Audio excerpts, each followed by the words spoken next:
Bonjour à tous, bienvenue dans cette vidéo dans laquelle on va parler de le livre qui s'appelle One Up on Wall Street. En français, je sais plus comment ça s'appelle, je vais marquer le titre.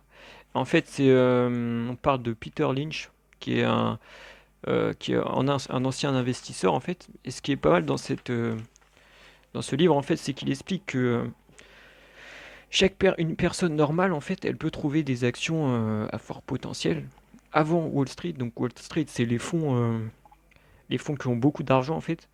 Donc c'est-à-dire que en fait la plupart de l'argent qui est sur les marchés c'est dirigé par des fonds. Donc c'est-à-dire des fonds où les gens mettent leur argent. Et en fait les gens mettent leur argent eux-mêmes, ils peuvent avoir des résultats mieux que ces fonds-là en fait. Et en fait tout simplement ce qu'il explique c'est que on peut trouver des bonnes actions, donc des bonnes. Là on parle des marchés financiers, hein, en faisant les courses ou en allant au restaurant par exemple ou n'importe quoi en fait.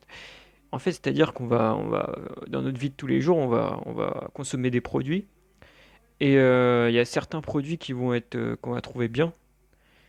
Et voilà, donc c'est ça son idée de départ en fait. Lui, c'est comme ça qu'il a toujours fonctionné.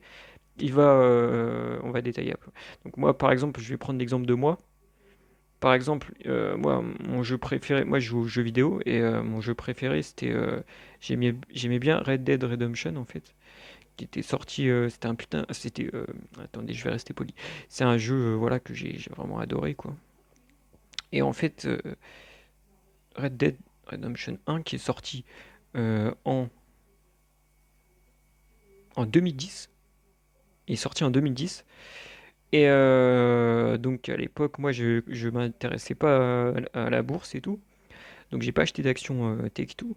Mais si j'avais acheté, j'aurais fait 18 fois mon argent, en fait. Jusqu'à maintenant, quoi. Donc autant dire que voilà, c'est un exemple, hein. Mais voilà, vous pouvez appliquer la même chose. Donc, donc l'idée, c'est qu'une personne normale, elle peut obtenir les mêmes résultats, voire mieux que les professionnels, en fait. Donc, en gros, c'est là qu'on va trouver les 10 baggers. En fait, ce qu'on appelle 10 baggers, c'est quelque chose qui rapporte 10 fois. Donc, si tu mets 1000, tu rapportes 10 000. Voilà. Donc, lui, par exemple, prenons l'exemple de Peter Lynch. Euh, à un moment, il va en Californie, fait un voyage là-bas et puis il va dans un fast-food Taco Bell aux États-Unis et il est impressionné par leurs tacos. Et du coup, bah, c'est un début. On va voir que c'est pas tout, mais c'est un début de raisonnement en fait. Et en fait, avec ça, tu peux voir les actions à fort potentiel avant Wall Street en fait, parce que voilà. Donc le plus important, c'est de tester le produit en fait. Et voilà. Donc il y a une règle à Wall Street, c'est si tu n'y comprends rien, mets tout ton argent dedans. Donc en gros, ça c'est, il y a beaucoup de gens comme ça, ils connaissent rien aux biotechnologies ou à la technologie ou je sais pas trop quoi. Et puis ils vont acheter telle action alors ils y connaissent rien quoi. Donc c'est vrai que c'est assez drôle quand tu y réfléchis. Au lieu d'acheter des trucs que tu connais, tu vas acheter des trucs dans lesquels tu connais rien. Comme ça, tu es sûr de te planter. Et voilà. Donc la première question, c'est combien tu veux. Il faut savoir que les gros fonds, ils ont plusieurs désavantages. Donc les fonds qui ont beaucoup d'argent. En fait,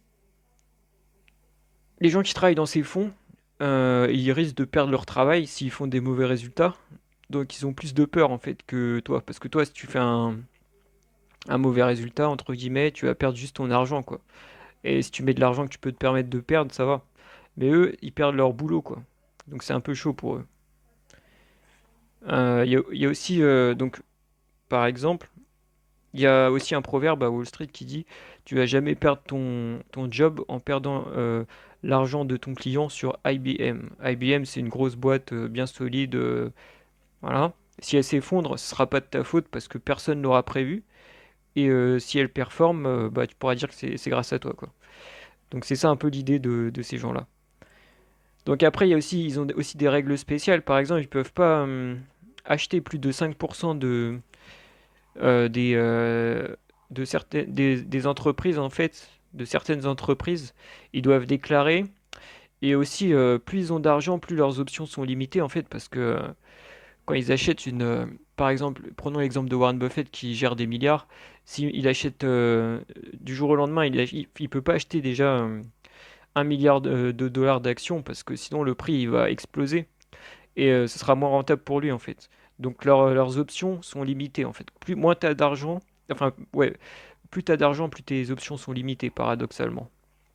Donc Peter Lynch lui préfère les actions aux obligations parce que en fait quand tu prends des obligations, euh, tout ce que tu peux espérer, c'est l'argent que tu leur as prêté, plus les intérêts. Donc les obligations, c'est quand tu prêtes de l'argent à quelqu'un.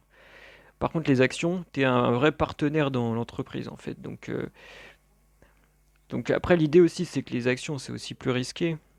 Mais donc si tu achètes à un mauvais prix et au mauvais moment, tu peux avoir une perte. Donc l'idée, c'est d'accepter les pertes sur le court terme. Et il n'y a pas besoin d'avoir raison à chaque fois, quoi. Si vraiment tu as raison une fois, tu as raison 6 fois sur 10, le gars il dit que tu es un génie. Parce que déjà tu as raison une fois, imaginons que tu as un 10 bagger, tu fais x10. Après les 5 autres fois, on va dire que tu fais, enfin 2 fois tu fais x2. Et après, 3 fois, enfin, une fois, l'entreprise elle fait faillite, tu perds. Et donc là, tu perds, si tu mets 1000 tu peux que perdre 1000. Si tu peux gagner, mais si tu tombes sur un 10 bagger, tu peux faire 10 000, 15 000. Donc c'est ça l'idée en fait. Donc il y a 3 questions qui se posent en fait qu'il faut se poser avant d'investir, que lui, il aime se poser. Donc ces premières questions, c'est est-ce que tu as une maison? Bon, moi évidemment, je j'ai pas de quoi acheter une maison, donc voilà, la flemme. Deuxième question, est-ce que tu as besoin de l'argent? Très important. Il faut pas miser de l'argent que tu es pas prêt à perdre, que tu as besoin dans les prochaines années en fait. Il faut juste miser ce que tu es capable de perdre parce que voilà. Et troisième question, est-ce que tu as les qualités nécessaires? Bah ça, la plupart des gens pensent qu'ils ont les qualités nécessaires, même si je pense que peu de gens ont vraiment les qualités nécessaires. Mais bref, dans les qualités nécessaires, il y a la patience, le détachement, le sens commun, l'humilité, savoir faire des recherches indépendantes, ignorer la panique des autres, la panique de perdre. En fait, globalement, il faut éviter d'écouter ses émotions. Et à capter ses revenus. Je sais pas ce que ça veut dire, mais à accepter ses erreurs aussi. Oui, très important. Donc c'est-à-dire que reconnaître on fait tous des erreurs, mais il faut savoir les accepter et les reconnaître, quoi. Bref, faut pas avoir un ego trop fort en fait, sinon t'es cuit. Bref, donc la plupart des gens en fait, ils passent des semaines à choisir un frigo et ils vont passer quelques secondes à choisir une action. Donc ça aussi, on peut dire que c'est assez drôle comme situation. Donc l'idée en fait, c'est de garder ces actions pendant assez de temps pour que l'entreprise, enfin pendant tant que l'histoire intrinsèque de l'entreprise n'a pas changé, tu gardes en fait. Donc, vraiment, faut garder, euh, voilà, longtemps quoi. Donc après, il y a plusieurs choses qu'on va détailler plus tard, mais première chose, il faut pas prédire ce que va faire le marché parce que on peut pas prédire en fait à court terme. Bon, il y en a qui arrivent à prédire les traders et tout, mais je veux dire le grand public. L'idée c'est de ne pas vouloir prédire les récessions, tout ça. C'est pas, il y a plein de gens qui disent par exemple, ouais, je suis sûr il y aura une crise dans 1 an, il y aura une crise dans 2 ans. La vérité c'est qu'on n'en sait rien. Le principe des crises c'est qu'on ne sait pas quand ça se passe en fait. Donc faut arrêter de prédire. Pas besoin de prédire pour gagner de l'argent. Donc, l'idée, en fait, lui, sa stratégie, en fait, c'est qu'il achète des bonnes entreprises sous-cotées. Donc, lui, il a eu du retour sur investissement dans les bons marchés comme dans les mauvais marchés. Et il faut aussi ignorer les mouvements à court terme. C'est-à-dire qu'à court terme, ça peut perdre même moins 40%, ça lui est déjà arrivé. Perdre moins 40% à court terme, mais sur le long terme, il est gagnant parce que ce qui compte, c'est le long terme. Donc, après, faut garder en tête que la taille de l'entreprise va influencer le retour sur investissement en fait. Donc il y a plusieurs types d'entreprises. Il y a ce qu'il appelle les slow growers, ça veut dire ceux qui ont une croissance faible. Donc ça va être les entreprises larges et matures en fait. Donc en général, lui, il met à peu près 2%, pas plus de son portefeuille dedans. C'est en gros des entreprises qui sont plus sûres. Après, tu as des entreprises qu'il appelle des croissances moyennes, en fait. Ça va être des entreprises, par exemple Coca-Cola, euh, voilà, ce genre d'entreprise, quoi. Utility, donc par exemple, les magasins, tout ce qu'on achète dans les magasins, dans les supermarchés, ce genre de choses. Ou j'imagine aussi tout ce qui est chemin de fer, enfin, je sais pas, non, chemin de fer, on va pas les mettre parce que je pense pas que ça rentre là-dedans. Mais bref, vous voyez l'idée des grosses boîtes solides qui ont une croissance moyenne. Donc, en général, c'est à peu près 12% par an. Donc, lui, il dit que en fait, déjà arriver à 15% par an, c'est déjà super, quoi. Faut pas non plus en demander trop, quoi. Donc après, tu as les entreprises, les fast growers, ça va être les entreprises rapides. Donc c'est des entreprises qui sont plus petites, qui ont un haut risque parce qu'elles sont plus petites, et donc qui ont à peu près qui font à peu près une croissance de 20% par an. Donc il faut choisir des entreprises avec un bon bilan, des bénéfices. Et le bon bilan, en fait, ça veut dire le ratio actif-passif, donc ce qu'on appelle les capitaux propres. Donc la différence entre les actifs et les passifs. Ça va permettre de savoir la stabilité de l'entreprise. Après, quatrième catégorie, il y a les cycliques. Donc ça, c'est toutes les entreprises, par exemple dans la voiture, dans les compagnies aériennes ou l'acier. Et ça va dépendre beaucoup de l'économie. En fait, si l'économie est bonne, on peut, euh, on peut attendre rapidement ça peut être vraiment très rapide. Mais si jamais l'économie tombe, ça peut chuter très vite, en fait. Donc c'est, euh, on peut perdre 50%, on peut gagner 50%. Donc voilà. Donc après, on va détailler encore. Après, il y a ce qu'il appelle les turnarounds. Donc ça, c'est des entreprises telles que, par exemple, Chrysler. Ouais, turnaround, ça va être des entreprises qui ont une situation extrêmement difficile, extrêmement compliquée.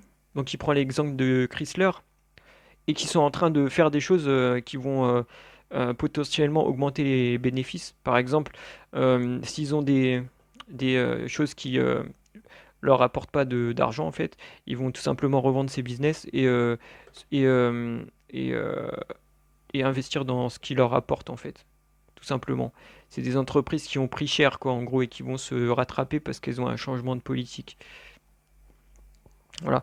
Et après, dernière catégorie, ce qu'il appelle les euh, assets play, donc les jeux d'actifs en gros, ça va être acheter en fait des entreprises quand je dis acheter des entreprises, ça va être des actions en fait, par exemple, si l'entreprise, on va dire que sa capitalisation totale, elle est de 25 millions et que elle a un actif elle a un actif qui va rapporter plus. Par exemple, imaginons une mine d'or. Par exemple, imaginons que ça coûte 25 millions d'acheter une mine d'or. Enfin, ouais, avec tout l'équipement et tout. Et en fait, on se rend compte que dans ses actifs, elle a de l'or en fait. Et que l'or qui a été marqué dans les actifs, il a été marqué, on va dire, il y a 10 ans. Sauf que le prix de l'or, il a augmenté de 50%, disons. Donc en gros, dans le rapport annuel, il y a marqué par exemple que l'or, ça vaut 10 millions. Mais en fait, ça vaut 20 millions par exemple. Et donc là, on achète le truc 25 millions et on a 20 millions d'or, donc autant dire que c'est une bonne affaire. Donc c'est ce genre de choses et assets play en fait. Ou ça peut être de l'or comme ça peut être autre chose. Donc après, il y a plusieurs entreprises enfin, les entreprises, elles changent de catégorie en fait. Prenons l'exemple de Disney. Disney, c'est une entreprise qui est allée dans toutes les catégories. Donc ça dépend de la période dans laquelle l'entreprise va se trouver. Eh bien, elle peut se trouver dans différentes catégories. Donc la première étape quand on choisit une action, c'est de déterminer dans quelle catégorie elle va se trouver en fait, de ces catégories-là. En fait, ça nous permet après d'établir une histoire à partir de dans la catégorie qu'on va choisir en fait. Donc après le top 13 des choses qui sont bien quand on investit dans une action, qui peuvent nous donner on va dire des indices pour choisir une bonne action, ça va être une entreprise qui a un nom stupide ou ennuyeux par exemple. Oui, dans le livre il y a Pep Boy, Many Mo Jack. Je sais plus trop ce que ça veut dire, mais en gros c'est un nom assez rigolo. Et en fait c'est que les fonds d'investissement ils vont dire non jamais je vais acheter cette action parce que sinon mon client il va pas me prendre au sérieux quoi. Ou après deuxième chose qui peut être bien c'est que l'entreprise fait quelque chose d'ennuyeux. Donc qu'est-ce qu'il y a d'ennuyeux? Ça peut être plein de choses, disons, je sais pas. Moi, je regardais récemment une entreprise qui coupait du bois, quoi. C'est vraiment le type d'entreprise ennuyeuse parce que ben, couper du bois, ça date du Moyen Âge, quoi. Il n'y a rien de folichon. La plupart des gens, ils préfèrent investir dans des entreprises high-tech. Et donc voilà. Donc après, troisième chose qu'on peut regarder, c'est est-ce que l'entreprise fait quelque chose de dégoûtant. Par exemple, lui, il avait investi dans euh, Waste Management, en fait, une société américaine de gestion des déchets. En fait, les gens, ils ont pas envie d'investir dedans parce que, enfin, les fonds, ils ont pas envie d'investir dedans parce que toujours pareil, ça, comment dire, ça ne leur donne pas envie, quoi, en fait, c'est tout simplement. Donc, lui, il avait investi par exemple aussi dans Safety Clean, c'était une entreprise qui fournissait des appareils pour nettoyer les voitures aux stations-service. Donc après, ce qui peut être bien aussi à détecter, c'est des spin-offs. En fait, ça, c'est des entreprises on va dire, imaginons une entreprise qui appartienne à une autre entreprise, et l'entreprise qui dirige cette petite entreprise, elle va dire, moi, je veux m'en débarrasser. Et du coup, en gros, elle va revendre ses actions sur le marché et elle va remettre un peu d'ordre dans les comptes de la boîte. En général, elle remet de l'ordre dans la boîte qu'elle revend parce que pour une question de réputation en fait. Et en général, c'est des entreprises qui ont des bonnes, en français, comme on dit, balance sheet, des bons bilans en fait. Donc actifs, passifs, tout ça, qui vont être stables et donc ça peut constituer un bon investissement. Donc après, cinquième chose qu'on peut regarder, moi c'est ce que je regarde aussi. Actuellement c'est assez facile de voir ça. Ça s'appelle en fait, on va regarder si les institutionnels possèdent beaucoup de cette entreprise. Donc en général, quand des institutionnels ils possèdent beaucoup de parts de cette entreprise, ça va être mauvais signe en fait, parce que ils vont pas, si vous voulez, si tu achètes une entreprise dans laquelle qui est solide et qui vend des produits, après les institutionnels, ils peuvent arriver après, et ça peut faire monter le cours de l'action en fait. Après, ce qui peut être bien aussi, c'est d'investir dans des entreprises qui ont des rumeurs négatives sur elles. Par exemple, dans le cas de Waste Management aux États-Unis, en fait, c'était une entreprise de gestion des déchets, et il y avait des rumeurs comme quoi elle avait à voir avec la mafia. Parce que dans la tête des gens à l'époque, la mafia, il contrôlait la gestion des déchets. Donc après, l'entreprise aussi septième point, l'entreprise fait quelque chose de déprimant. Donc par exemple, l'auteur indique qu'il avait investi dans euh, une entreprise qui s'appelait SRV. Et en fait, il s'occupait de la mortalité, en fait, donc c'est-à-dire l'enterrement des gens, en fait. Donc ça, c'est assez déprimant et ça donne pas envie d'investir dedans. Et en gros, eux, ils vendaient des, Ils vendaient aux gens la possibilité de payer leurs frais de mortalité tout de suite avant qu'ils meurent en fait. Donc après, huitième point, c'est toujours aussi joyeux. Une entreprise, par exemple, dans une industrie sans croissance, ça c'est vraiment le top. Donc lui, ce qu'il a fait, c'est qu'il a investi dans Philip Morris. Donc c'est une entreprise tout le monde connaît hein, le tabac. Et en fait, à l'époque, la croissance aux États-Unis de cette industrie était en ralentissement. Et en gros, ce qu'avait fait l'entreprise Philip Morris, c'est qu'elle a réduit ses coûts pour augmenter ses bénéfices. Donc voilà, ça c'est un point positif. Et aussi, deuxième chose qu'elle avait faite, c'est qu'au lieu de vendre aux États-Unis, elle avait vendu dans d'autres marchés, en fait, tout simplement. Donc, neuvième point, ce qui peut être bien, c'est d'investir dans une niche. Donc, une niche, c'est enfin une entreprise qui a une niche. Donc, lui prend l'exemple. Là, j'ai pas très bien compris, mais c'est en gros une entreprise qui possède un terrain en fait quelque part et que les autres entreprises peuvent pas faire la même chose parce que elles possèdent pas le terrain nécessaire. Ce genre de choses, quoi. Dixième point, c'est investir dans des entreprises qui continuent de créer des produits que les gens achètent. Donc, prenons l'exemple des jouets, par exemple. Bah, les jouets, quand tu as un enfant, tu vas lui acheter quelques jouets, puis après, tu vas plus lui en acheter, quoi. Alors que si ou bien tu vas acheter un meilleur jouet. Mais par exemple, des entreprises comme Philip Morris, ils vont vendre leurs clopes, et puis les gens vont continuer d'acheter leurs clopes, en fait. Ils vont pas, déjà parce qu'ils sont attachés à la marque, ou par exemple, on peut penser à Coca-Cola, les gens ils vont continuer d'acheter du Coca. Il n'y a pas besoin de créer un autre produit. Voilà.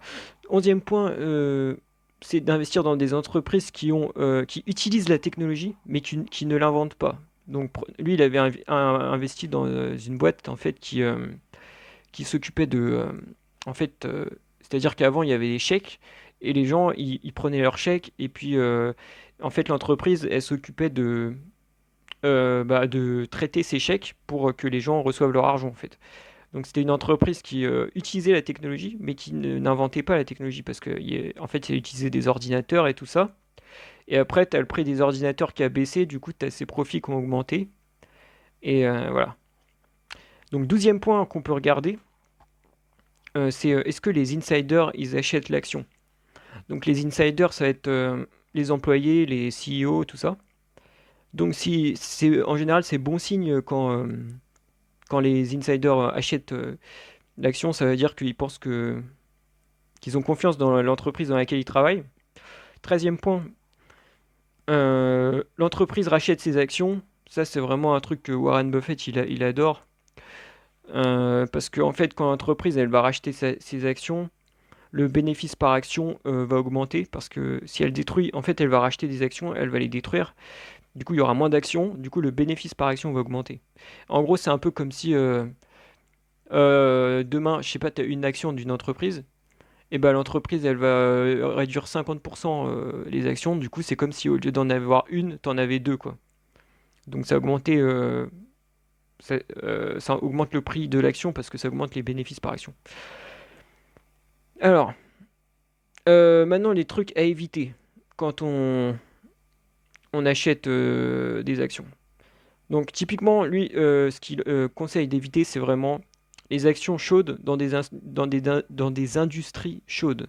Donc, par exemple, là, je pense à l'heure actuelle, on peut penser à des actions dans le domaine de la tech, ou par exemple, moi, franchement, l'exemple que j'adore, c'est Tesla, parce que Tesla, c'est une action chaude, c'est-à-dire que tout le monde l'achète dans une industrie chaude parce que tout le monde se lance dans le véhicule électrique.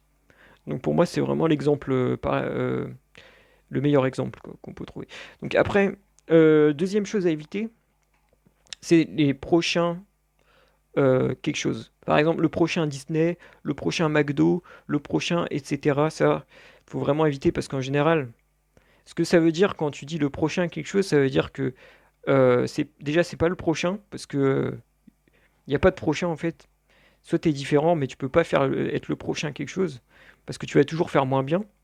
Et deuxième chose que ça indique, ça veut dire que s'il y a un prochain quelque chose, Un prochain McDo, par exemple, ça veut dire que le McDo, bah, ils vont prendre cher en fait, parce qu'ils vont avoir plus de concurrents.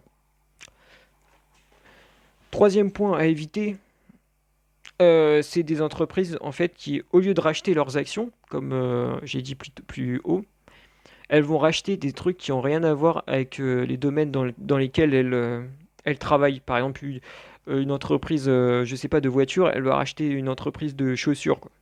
Ce genre de délire. Donc ça, faut vraiment éviter parce que ça, ce qu'ils appellent la diversification, là, en gros, se diversifier de façon négative.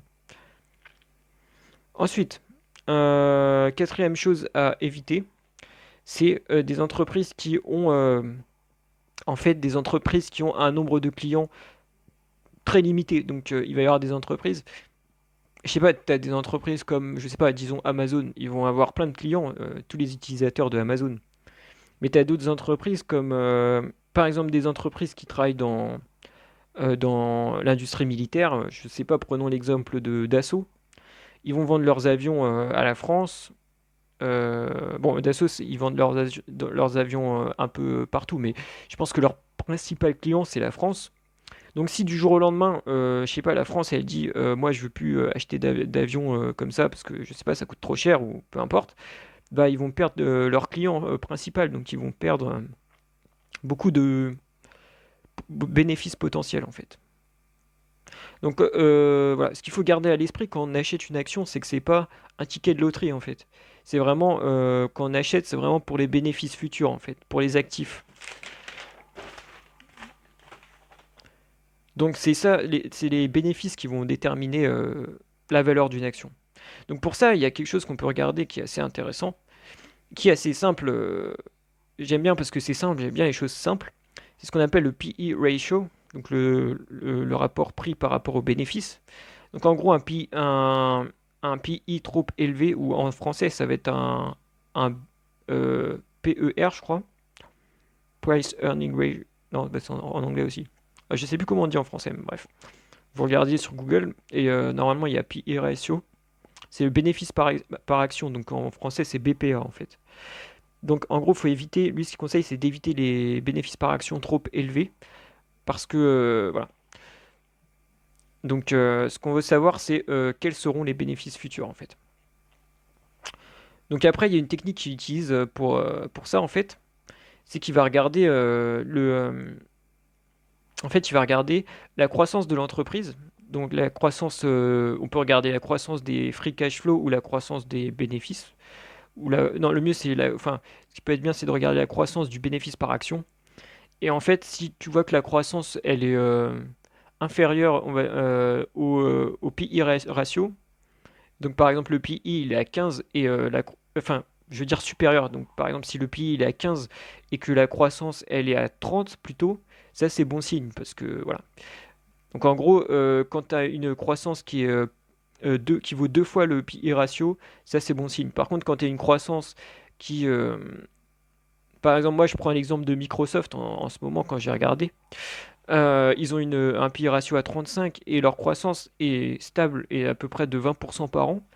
Bah, tu vois que la croissance est deux fois moins élevée que le PI ratio. Donc ça, c'est pas trop bon signe en fait. Donc ce qu'on veut savoir, c'est on veut chercher si l'entreprise va augmenter ses bénéfices euh, ultérieurement. Donc pour ça, en fait, tu as plusieurs manières d'augmenter tes bénéfices. Tu as réduire les prix.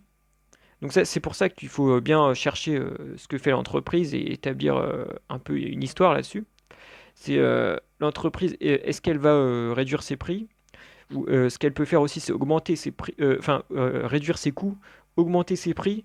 Donc ça, c'est le genre de choses qu'on peut faire quand il n'y a pas de concurrence en général, ou que la concurrence ne fait pas le poids. Troisième chose qu'elle peut faire, c'est aller dans un nouveau marché, pour, comme on a vu tout à l'heure avec Philippe Maurice. Quatrième exemple, c'est vendre plus. Cinquième exemple, c'est revitaliser ou revendre des opérations. Une entreprise qui va avoir des opérations qui ne marchent pas, elle va revendre ses opérations, ce qui va générer plus de cash en fait. Et ce qui va permettre de... Voilà. Ou revitaliser certaines parties qui ne marchent plus. Donc à chaque fois qu'on achète une action, en fait, faut qu'il y ait un... faut qu'on ait un espèce de monologue en fait dans lequel on explique pourquoi on achète en fait. Donc, et en gros, ce monologue, il va être déterminé aussi par la catégorie dans laquelle se trouve l'entreprise, en fait. Donc pour ça, on va regarder les rapports annuels, les bilans, et aussi, on va comparer, on va regarder l'augmentation du cash dans l'entreprise. Donc en anglais, c'est free cash flow, en fait, c'est ce qui se trouve tout en bas du cash flow, donc des flux de trésorerie, en fait. On va avoir l'augmentation de ça. Cash flow disponible. Ok, donc ouais, le free cash flow, c'est le cash flow disponible en fait. On va voir l'augmentation du cash flow. Donc ensuite, ce qui peut être bien aussi, c'est la réduction de la dette long terme. Donc si on voit que l'entreprise, elle repaye ses dettes, ça c'est bon signe. En général, ce qui est bien pour s'assurer de la stabilité de l'entreprise, c'est de regarder que son cash il soit supérieur aux dettes. On peut aussi déterminer le rapport cash par action. En gros, ça veut dire que pour chaque action, imagine si tu achètes 100 euros d'une action, l'entreprise, elle va avoir 5 euros en cash. Voilà, ça c'est donc on peut regarder ça, ce qui est assez intéressant. Quand on investit, imaginons qu'on se fasse une histoire, je sais pas, par exemple, on voit une entreprise qui vend un produit, on teste un produit et on se rend compte que c'est un super produit, que tout le monde l'achète, qu'il y a du potentiel, etc. Après, on peut se dire, ok, super, je vais acheter cette action. Mais ce qu'il faut regarder, c'est euh, quels vont être le pourcentage de vente de ce produit. Par exemple, il y a une marque, enfin, il y a un conglomérat qui s'appelle Procter Gamble, et en fait, ils ont plein de marques, donc ils vont avoir Pampers et tout. Bah, si tu te rends compte que Pampers c'est bien, mais que tu te rends compte que ça fait 5% des ventes, par rapport à toutes les ventes totales du conglomérat, bah, ça peut-être pas être suffisant pour être une bonne raison pour investir dans cette entreprise, quoi. Voilà. Donc en général, quand le PI il est égal à la croissance, ça veut dire que le prix est plutôt bien pricé. Ensuite, quand le PI il fait la moitié de la croissance, comme j'ai dit tout à l'heure, c'est plutôt positif. Ok. Donc ensuite, on va comparer la dette par rapport aux capitaux propres. Donc la dette, c'est bah, la dette, quoi. Et les capitaux propres, c'est les passifs, enfin les actifs moins les passifs. Donc c'est, on va dire, ce que possède vraiment l'entreprise, en fait. Et le ratio dette par rapport aux capitaux propres, c'est vraiment intéressant dans le cas des entreprises qu'on appelle enfin, qu'il appelle turnaround, c'est-à-dire des entreprises qui sont vraiment mal et qui vont potentiellement remonter la pente en fait. Pourquoi c'est important de regarder ça? Parce que en fait ça nous permet de savoir si l'entreprise va pouvoir ne pas rentrer en faillite avant de, de, de remonter quoi. Donc après il faut regarder les différents types de dettes. Si on voit que tout ce qui est dette bancaire en général c'est plutôt mauvais parce que c'est le genre de dette dans laquelle en fait la banque elle peut demander à chaque instant à l'entreprise de rembourser cette dette quand il demande quoi. Alors donc maintenant il faut aussi ouais, donc par exemple si on veut investir dans une entreprise on va dire de croissance faible, bah un des arguments qui peut être bien ça va être regarder les dividendes quoi. Si les dividendes ils augmentent au fur et à mesure du temps, ça peut être une bonne chose si on veut investir dans une entreprise de faible croissance. Après, il faut aussi se méfier des actifs parce que les actifs, en fait, enfin, des actifs qui sont marqués sur le bilan, parce que les actifs, ils peuvent être pricés trop haut, en fait, par rapport à la valeur réelle. Donc si on veut acheter par exemple ce qu'on appelle un asset play, en français un jeu d'actifs, bah, faut connaître les actifs cachés, donc par exemple savoir si l'entreprise elle a des ressources naturelles, comme on a vu tout à l'heure de l'or ou ça peut être du pétrole par exemple. Donc comme j'ai dit tout à l'heure, ce qui peut être bien c'est de regarder le free cash flow, l'évolution du free cash flow, surtout dans une entreprise, dans tout type d'entreprise en général. Après, on peut regarder aussi, ça c'est pour dans les entreprises qui sont cycliques, on va regarder les inventaires en fait. Donc si l'inventaire de l'entreprise il augmente, ça c'est mauvais signe, ça veut dire que la demande est faible quoi, en général. Donc, il faut revérifier l'histoire de l'entreprise enfin l'histoire qu'on s'est faite on va dire tous les 6 mois, tous les 4 mois. Après, ça dépend des gens, ça dépend des entreprises aussi.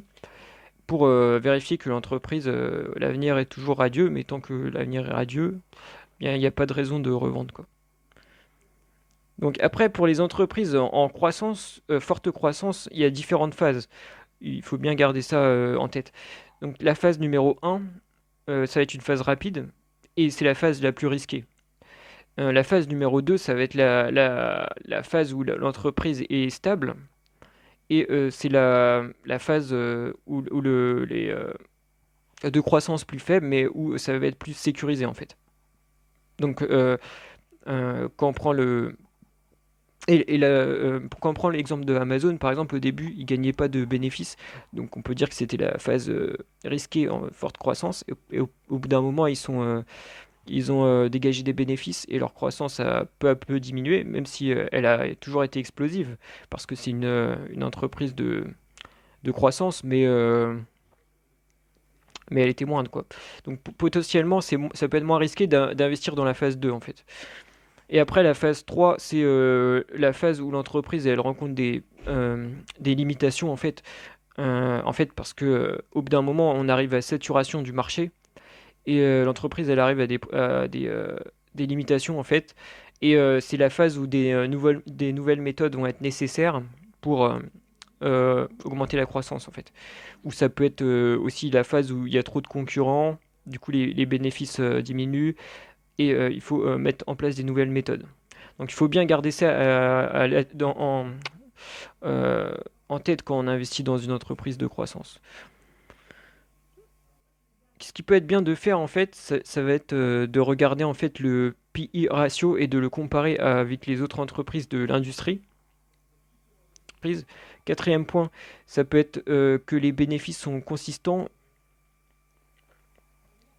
ou enfin il faut regarder si les bénéfices sont consistants ou ils sont en dents de scie.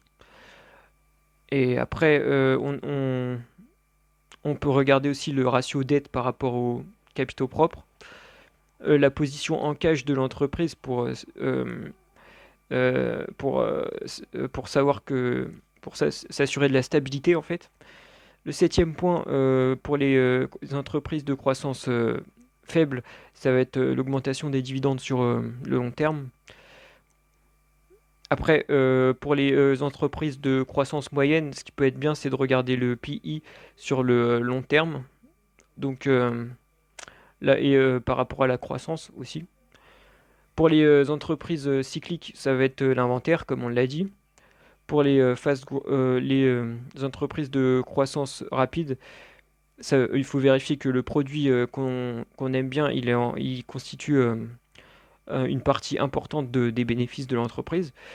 Après, ce qu'il faut pour les entreprises de croissance, ce qu'on peut se demander aussi, c'est est-ce que l'entreprise va pouvoir dupliquer ce produit en fait. Imaginons que, je sais pas, prenons l'exemple de McDonald's. Au début, ils avaient que un McDonald's, après deux McDonald's, trois McDonald's, et après ils ont eu tous les États-Unis. Après, ils sont allés dans un autre pays et on a vu que ça a marché. Du coup, là, on peut se dire, ok, ça marche dans un pays, donc en fait, c'est ça qui va être intéressant de regarder en fait. Est-ce que l'entreprise peut dupliquer ses produits en fait? Et est-ce qu'il y a de la place pour de la croissance? Et donc voilà, pour les entreprises de croissance rapide, il faut regarder si le PI il est il se trouve proche de la croissance de l'entreprise. Ensuite, il faut regarder aussi le ratio cash debt. Et pour les asset play, on a vu qu'il fallait voir quels étaient les actifs. Pour les turnarounds, il faut voir la structure de la dette, il faut vérifier que l'entreprise elle coupe des choses qui marchent pas en fait. Donc si des éléments de son de son business qui ne lui rapportent pas d'argent, c'est une bonne chose qu'elle revende ces parties qui ne génèrent plus de profit, quoi. Donc, comme j'ai dit, beaucoup de gens, ils pensent que ils sont moins forts que les professionnels, mais on peut avoir des informations très importantes, par exemple, si on travaille dans notre job, en fait. Donc, déjà, le marché, il fait à peu près 9 à 10% de retour par an. Donc, la plupart des gens, ils disent enfin, beaucoup de gens disent qu'ils seront contents s'ils font 25%, mais avec 25%, euh, c'est pas possible, quoi. La plupart des gens vont pas faire de 25%, sinon, avec 25%, au bout de 5 ans, non, rapidement, tu détiens la moitié du pays, quoi. Donc, un objectif de 12 à 15%, c'est déjà pas mal.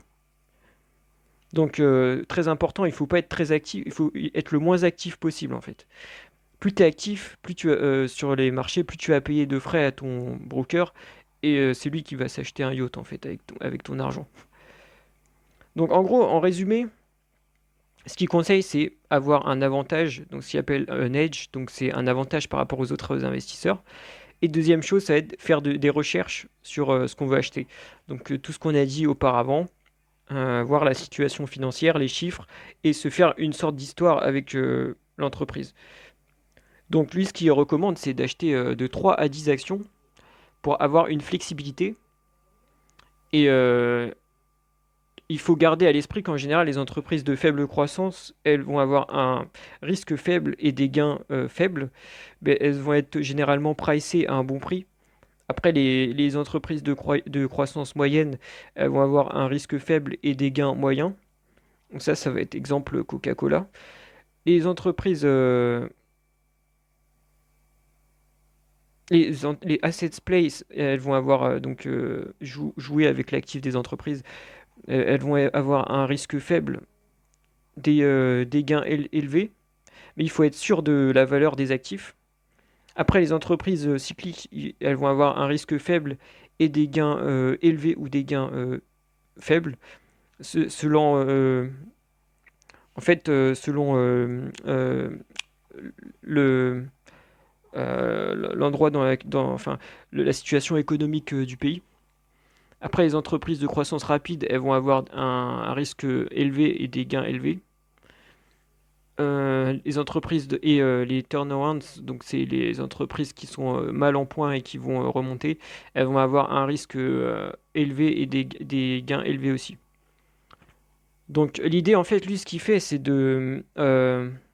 en fait, ce qu'il fait, c'est de tourner, en fait. Donc il va investir une certaine partie dans les entreprises de croissance faible, une certaine partie dans les entreprises de croissance forte, et en fait, il va diversifier comme ça son portefeuille, en fait, et c'est comme ça lui, il est arrivé à 29% environ de croissance, 29% de performance annuelle pendant des années et des années.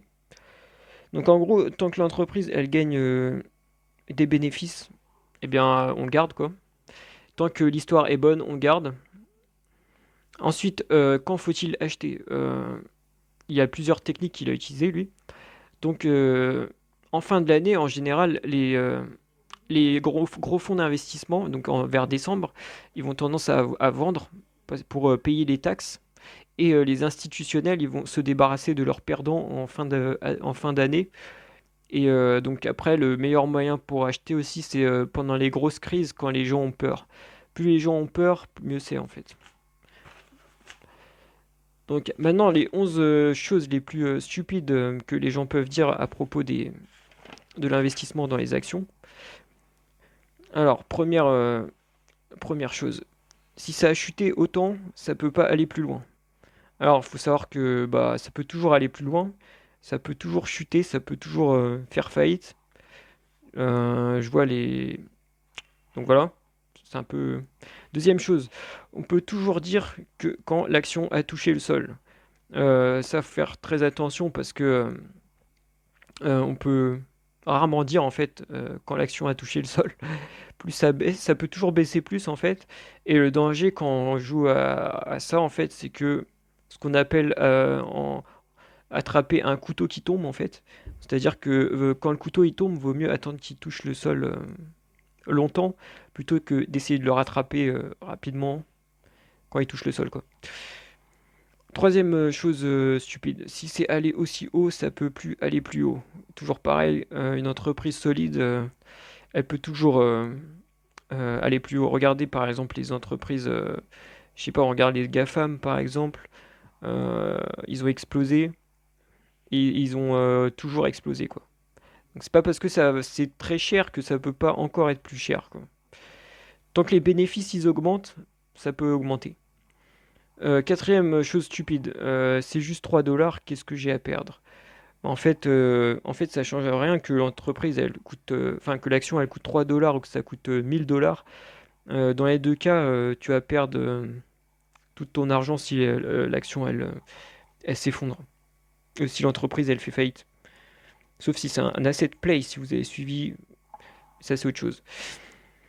Ensuite, cinquième chose, ça finit toujours par remonter. Bah, ça c'est un peu le même principe, ça remonte pas toujours, hein. Surtout en gros, si on parle du marché dans sa globalité, ok, mais si on parle d'une entreprise, si l'entreprise elle est pourrie, quoi, elle va pas remonter. Sixième chose, quand ça remonte à 10 dollars, je vends. Bah ça, en fait, c'est un peu stupide aussi parce que ça arrive que l'action, elle peut faire ce qu'elle veut, elle va pas attendre que toi tu veux que vendre à 10 dollars pour. Elle va pas monter à 10 dollars pour se faire plaisir, hein. Donc l'idée c'est de remonter quand l'histoire est, on a vu quand l'histoire n'est plus bonne. Huitième chose, ça prend trop longtemps. Euh, bah, bah t'es obligé d'attendre hein, si parce que faut le temps que ça fasse effet quoi. Si ton raisonnement il est bon, en général 3 4 ans après, t'as des retours quoi. Ça peut ne rien faire, ça peut perdre 50% pendant 2 ans et au bout de 4 ans, 5 ans, bam, ça explose quoi, ça prend, je sais pas moi, 300% quoi. Donc faut vraiment être très patient, très important. Alors, neuvième truc stupide, regarde l'argent que j'ai perdu parce que j'ai pas investi. Déjà, si t'as pas investi, t'as pas perdu d'argent. En plus, si ça. Et en gros, le risque, c'est qu'après, tu te dises, bon, bah, il faut que j'investisse rapidement, et après, tu vas prendre des décisions rapides, et ta qualité de raisonnement va être affectée. Et du coup, au lieu de. Tu vas transformer quelque chose, une situation dans laquelle t'as rien perdu en une situation dans laquelle t'as perdu. Dixième chose stupide, j'ai raté celui-là, j'aurai le prochain. Euh, Ça, pareil, c'est toujours pareil, hein, si tu rates McDonald's, tu vas pas prendre le prochain McDonald's parce qu'il n'y en aura pas. Donc voilà. Donc là, c'est toujours pareil, tu vas transformer une situation dans laquelle tu n'as rien perdu en une situation dans laquelle tu vas perdre. Onzième chose, ah ouais, celui-là on le voit souvent, je pense que 70% des gens ils font cette erreur. C'est genre l'action a monté, donc je dois avoir raison. Ça c'est vraiment stupide parce que en gros les actions elles ont aussi leur propre logique. Il y a une part émotionnelle en fait. Les gens ils vont acheter pour aucune raison, juste pour des raisons émotionnelles. Donc c'est pas parce que ça monte que tu as eu raison, et c'est pas parce que ça baisse que tu as eu tort, hein. Ce qu'il faut voir, c'est sur le long terme. Donc après, lui, c'est un investisseur qui n'a jamais investi dans. Donc on rappelle, il fait 30% par an pendant je sais plus combien de temps, 30 ans, 20 ans, on va dire. Et donc en gros, euh, lui, il a jamais investi dans des options, jamais shorté une action. Donc shorter, ça veut dire parier à la baisse sur une action. Et les options, ça va être, en gros, ça va être des effets de levier sur des actions en fait. Donc c'est par exemple si ça monte de 50%, bah tu gagnes 100%. Tu vois. Lui, il a jamais utilisé d'options, jamais utilisé de short. Il a pas envie de savoir ce que c'est parce que s'il sait ce que c'est, il aura l'envie de le faire. Après, ça, c'est sa façon de raisonner. Donc, comme il explique, il faut mieux devenir riche lentement que devenir pauvre rapidement. Ensuite, quand tu achètes des actions aussi, tu contribues à l'économie du pays. C'est pas juste spéculatif, tu vois. Quand tu achètes des options, tu contribues pas vraiment à l'économie du pays, en fait. Tu contribues à euh, perdre de l'argent, en général, pour toi. Alors que quand tu prends des actions, en gros, les actions, c'est quoi? C'est lorsque les boîtes, elles vont émettre des parts de leur entreprise. Donc, en gros, c'est une façon de générer de l'argent pour pouvoir se développer, en fait. Donc, tu vas contribuer à l'économie du pays, en gros. Voilà. J'espère que ça vous a plu. En tout cas, super livre qui enseigne bien. Ça enseigne bien, en fait. Ce qui est bien, c'est que ça simplifie, en fait. Les gens ont tendance à penser que c'est super compliqué et tout, et que c'est super risqué, mais en fait, si tu le fais bien, y a pas de risque, en fait. Ça dépend, en fait, c'est juste une question de mentalité. Si tu le fais avec la bonne mentalité, avec la bonne psychologie, bah, c'est pas risqué. Maintenant, si évidemment tu vas comme un animal, bah là, c'est sûr que tu vas te faire saigner. Donc voilà, j'espère que ça vous a plu. Et aussi, si vous êtes intéressé, vous pouvez cliquer sur le lien en dessous et dans lequel je révèle les actions dans lesquelles je décide d'investir. Et aussi, vous pouvez rejoindre le groupe Facebook dans lequel j'explique un peu en détail pourquoi j'ai choisi certaines actions et dans lequel chacun peut expliquer, faire un raisonnement logique dans lequel il explique pourquoi il pense que telle action est une bonne action ou non. Voilà, merci à tous.